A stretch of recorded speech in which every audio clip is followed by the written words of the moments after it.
Naam, mtazamaji wa Zone Media, kwanza ni kuombe leo hii usiwahi kulala kwa sababu chochote kinaweza kutokea usiku huu. Kukiwa kuna harufu kwamba Irani huenda ikafanya mashambulizi wakati wowote ya kujibu, ya kulipa kisasi kwa kile ambacho Israel ilikifanya mchana wa leo kwa kushambulia huko Beiruti katika vitongoji vya Danieh. Sasa Rais wa Marekani Donald Trump amesema kwamba ataiomba Irani kutoishambulia Israel baada ya mashambulizi ya Beiruti.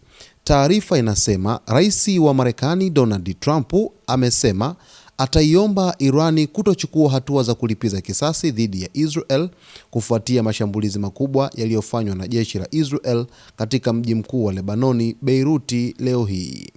Kwa mujibu wa taarifa iliyoripotiwa na Fox News, Trump alitoa kauli hiyo wakati mvutano ukiendelea kuongezeka katika Mashariki ya Kati baada ya mashambulizi ya Israel katika eneo la Danieh kusini mwa Beiruti ambayo yamesababisha vifo na uharibifu mkubwa.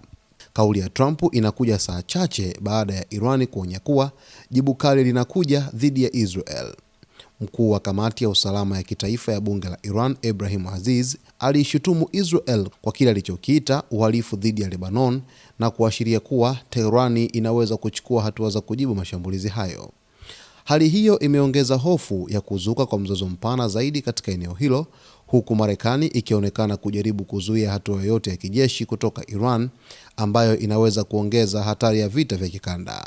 Mpaka sasa Irani haijatoa majibu rasmi kuhusu ombi la Trump, huku jumuiya ya kimataifa ikiendelea kufuatilia kwa karibu maendeleo ya mvutano kati ya Israel na Iran na makundi yanayoungwa mkono na Tehran katika Mashariki ya Kati. Sasa punde tu baada ya Irani kutoa onyo kwa Israel kwamba wanaandaa jibu zito dhidi ya Israel kwa kile ambacho ilikifanya mchana wa leo, Rais wa Marekani Donald Trump alisema kwamba ataiomba Irani usiku wa leo kutoishambulia Israel kwa sababu ikifanya hivyo itavuruga kabisa juhudi za makubaliano kati ya Irani pamoja na Marekani. Yaani katika makubaliano ambayo ilikuwa yasainiwe siku ya hii leo, lakini kutokana na sababu za hapa na pale kutoka kwa uongozi wa Iran wakasema kwamba hayawezi kusainiwa leo hii.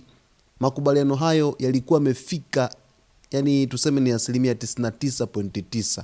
Ilikuwa ni bado pointi moja tu ifike 100%. Lakini kama mashambulizi yatatokea, ni wazi kwamba Israel nayo itajibu. Haiwezi kukaa kimya kwamba kushambuliwa lakini isishambulie. Hicho kitu kitakuwa ni kigumu kwa Israel. Na ripoti za chini zinaeleza kwamba Israel tayari imekwisha jiandaa kwa tahadhari ambazo zipo na iko tayari kujibu kwa haraka endapo tutashambuliwa.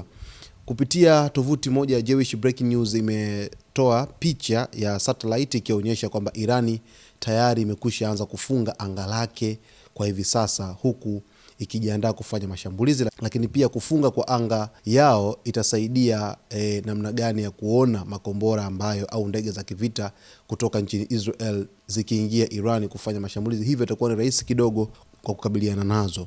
Basi endelea kusalia nasi wakati wote. Kama nilivyokuambia hapo awali, leo usiwahi kulala, lakini kama ukilala weka notification wakati wote, taarifa zitakufikia hata ukiwa kwenye usingizi. Kwa taarifa zaidi usiache kusubscribe channel yetu, kulike, kucomment pamoja na kushare.